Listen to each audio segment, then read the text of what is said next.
Programa de História Oral do Poder Judiciário, entrevista número 170, realizada no dia 15 de março de 2017, nas dependências do Museu da Justiça. Entrevistado de hoje, desembargador Eduardo Mair.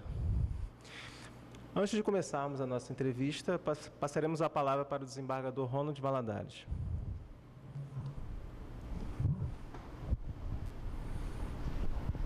Desembargador Mair, é com muita satisfação que, representando a comissão que cuida da memória do Tribunal de Justiça, eu recebo nesta oportunidade. E também, não só como representante da Comissão da Memória da Justiça, mas como coordenador da setorização de memória oral. Então, eu lhe dou as boas-vindas. Desejo que se sinta aqui inteiramente à vontade conosco, porque vamos fazer aqui uma conversação muito amistosa. O objetivo é deixar nos registros do Tribunal de Justiça, este tribunal que você serviu por tantos anos, com muita dignidade e com muita competência, as suas informações, os seus casos,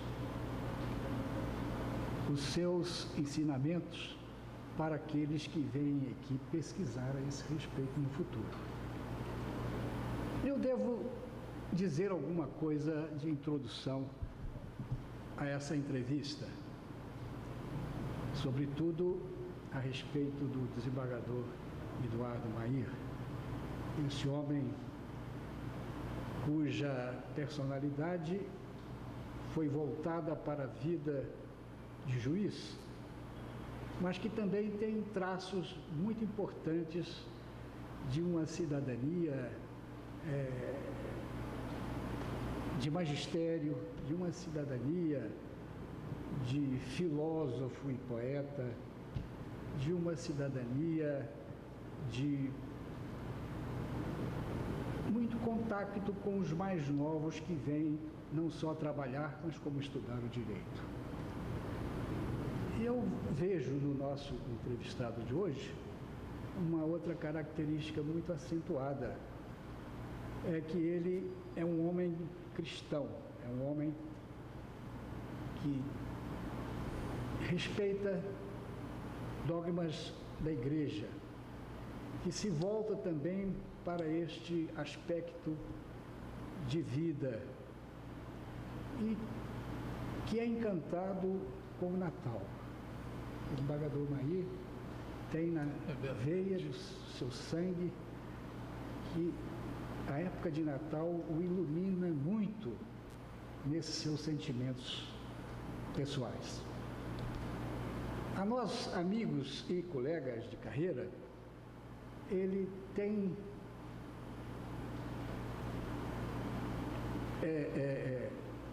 enviado há muitos anos seguidos os seus iniciais libretos. Eu falo libretos porque eram pequenos, mas o conteúdo é sempre grande.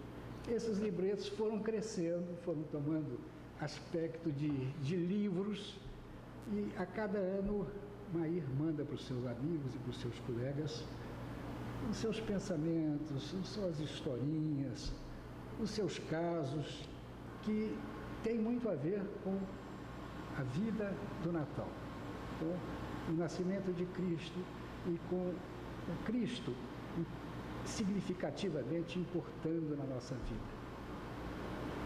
Só para ficar aqui nos últimos trabalhos que o Mair tem nos mandado, o último foi as Cintilâncias, de 2016 e 2017. O anterior foi o Chuviscando. No Chuviscando ele diz alguma coisa assim: receita para se viver 100 anos. Para o corpo, muita água. Para a alma, nenhuma mágoa. Para os pés, muita aventura. Para a boca, muitos beijos. Para a cabeça, nenhuma certeza. Onde quer que esteja, muita cerveja. Mas ele escreveu também, um pouco antes, o Aquarelas. No Aquarelas, ele se aproveita de alguns trechos de um musicista da nossa música popular e relembra, entre as lições de vida, o seguinte: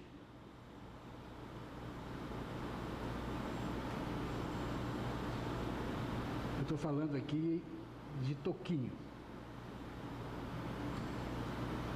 Nessa música referida, encontram-se escritas, entre tantas outras coisas belas, algumas pérolas, tais como: giro um simples compasso, e num círculo faço o mundo.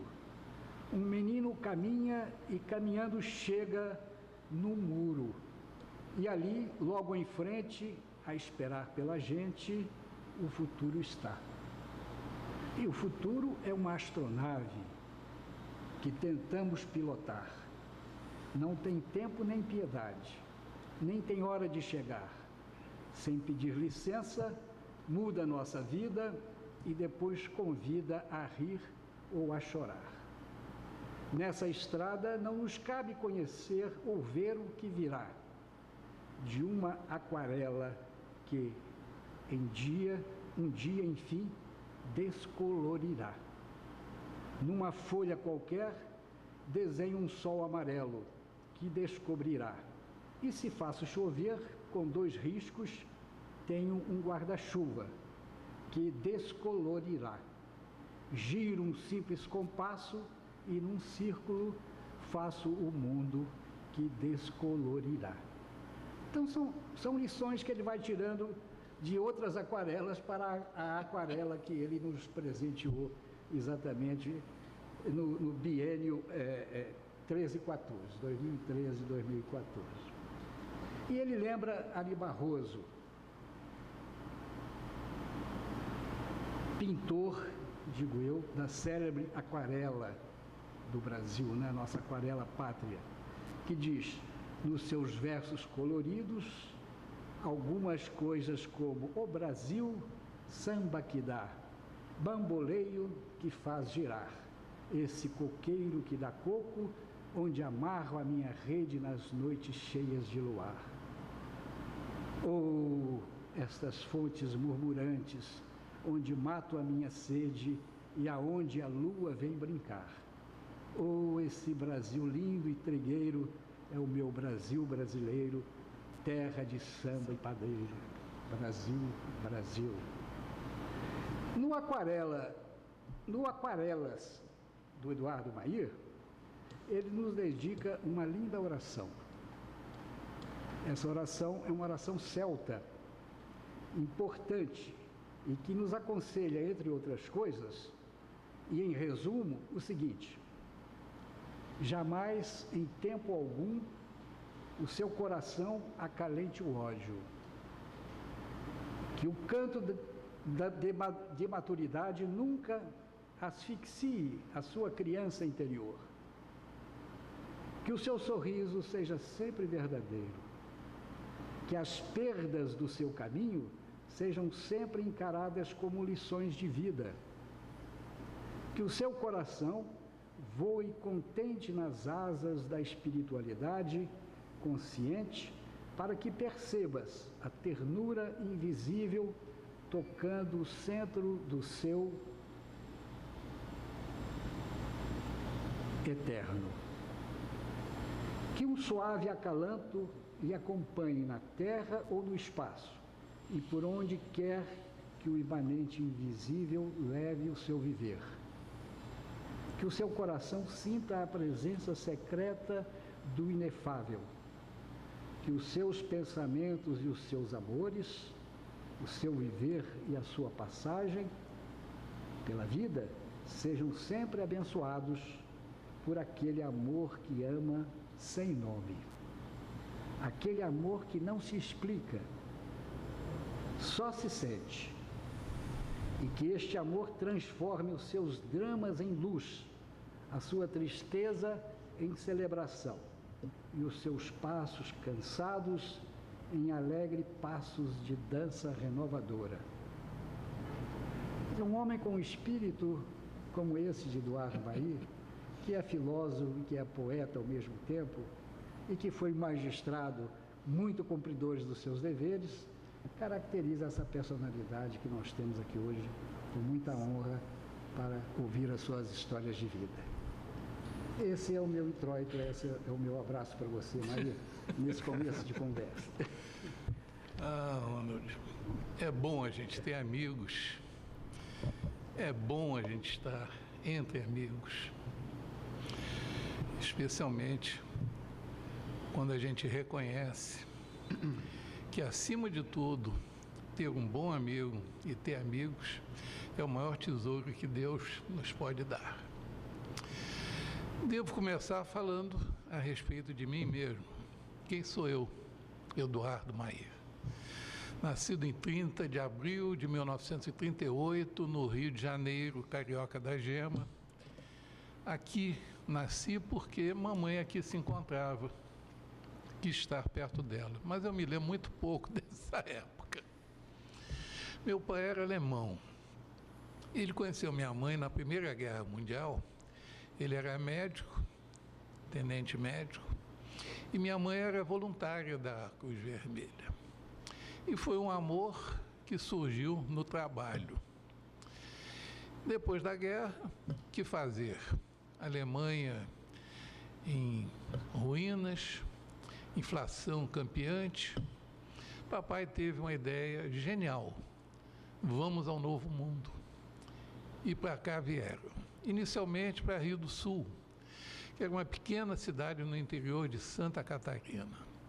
Lá eles construíram o primeiro hospital da localidade. Mamãe cuidava da parte que seria hospedeira, recebendo dos municípios vizinhos, as pessoas que lá iam. Meu pai começou a trabalhar. Às vezes ele recebia pagamentos em galinhas, em porcos, e, enfim, essas coisas do nosso interior naquela época. Nós estamos falando em torno de 1920, 1922. Daí ele voltou para a Alemanha, lá não se adaptou bem, porque também começou a surgir o problema do nazismo, e retornou ao Brasil, no Rio de Janeiro. Nessa época ele tinha 2 filhos já, e eu nasci aqui. Meu irmão, que já é falecido, tinha 20 anos mais do que eu. Minha mãe, quando me deu à luz, a minha diferença para minha irmã, que ainda vive, é de 17 anos. Eu seria, então, uma espécie de raspa do tacho. Eu nasci aqui, temporão mesmo. Possivelmente um parto de risco, porque ela já tinha 50 anos. Então, dentro desse contexto, eu nasci aqui no Rio de Janeiro. Em 1938, meu pai naturalizou-se em 1937 e, com isso, perdi a dupla nacionalidade que meus irmãos mantiveram. Então, eu sou brasileiro mesmo.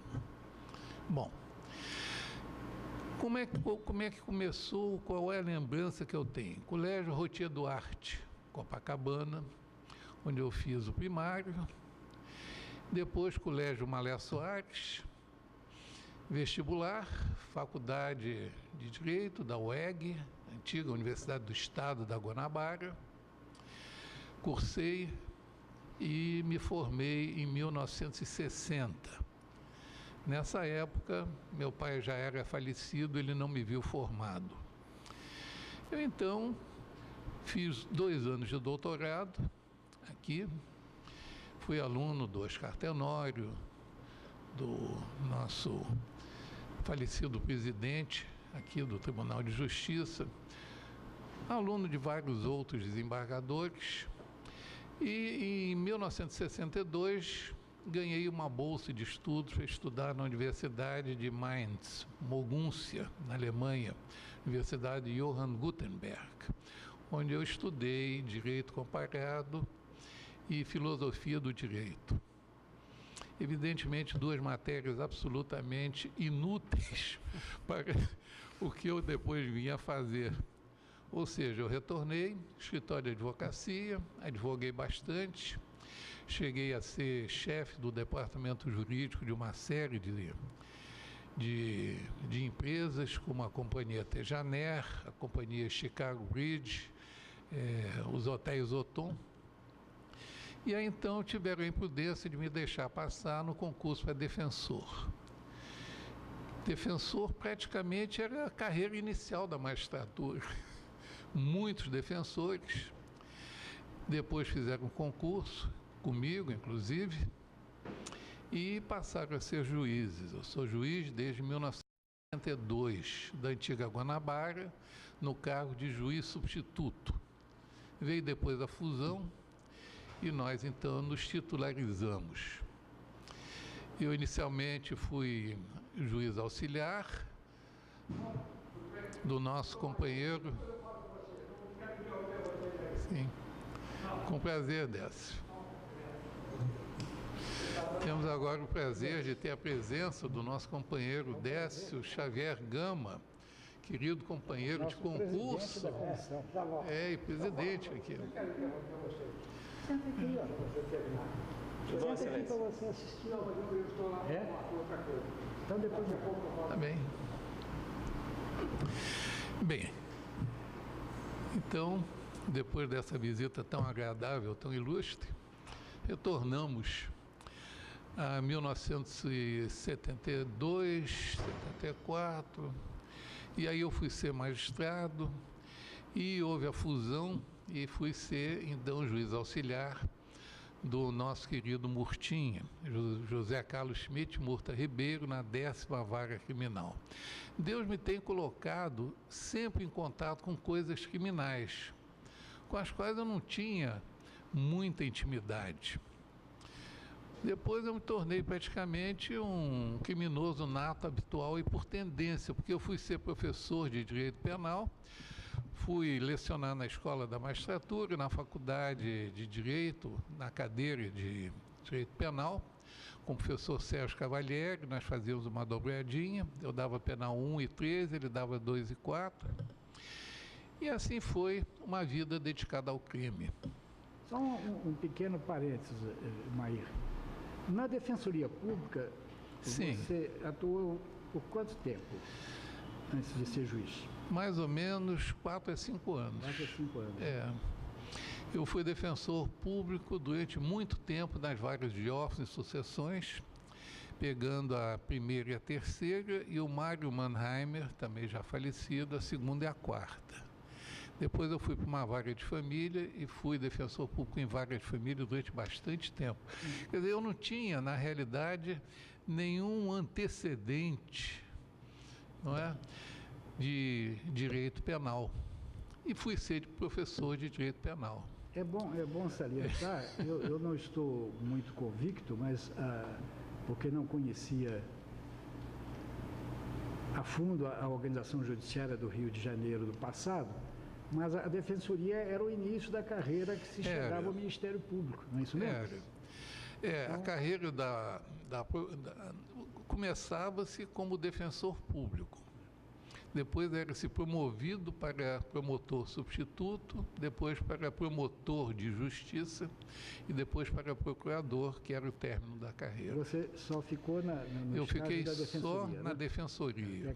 Eu fui concurso, comissionado, na época, um pouco para atuar como promotor, mas foi um período muito rápido, muito curto. Eu fui defensor, fiz o concurso, fui comissionado, passei no concurso, nós levamos bastante tempo até sermos nomeados, levou quase 1 ano e meio a nossa nomeação, e enquanto isso eu lá permaneci. Foi de 1973, Excelência? Foi. O meu concurso é de 73. Excelência, o senhor falou bastante sobre os seus pais. Apenas para registro aqui, o senhor poderia citar o nome deles? O nome do meu pai é o mesmo que o meu, Eduardo Mair. E o nome da minha mãe é Francisca Helena Mair. Era também chamada de Elizabeth, porque era Elizabeth Helena Francisca Mair, e meu pai, quando foi fazer o registro, esqueceu da Elizabeth. E eu permaneci com essa lacuna na minha genealogia. Curiosamente, eu me casei também com Elizabeth. E tenho filho, Eduardo, tenho filha Elizabeth. Ambos os pais de Vossa Excelência eram médicos. Meu pai era médico e minha mãe era enfermeira. Enfermeira. Era. E como E surgiu, os dois trabalhavam juntos, né? como surgiu o interesse de Vossa Excelência pelo direito, pela carreira de, inicialmente, advogado, defensor público e depois magistrado? A minha intenção, no início, era seguir a carreira diplomática. Eu tinha, vamos dizer, muito interesse nisso. E para seguir essa carreira, eu tinha que ter um curso superior. Então, optei pela Faculdade de Direito. Fiz o vestibular, também foram imprudentes, me deixaram passar. Não passei em boa colocação, também não fui um bom aluno na faculdade. E a vida começou assim a me orientar. A gente deve entregar a vida assim nas mãos do Senhor, porque Ele é que cuida da gente, Ele está lá em cima olhando tudo e nos orientando e tudo, né?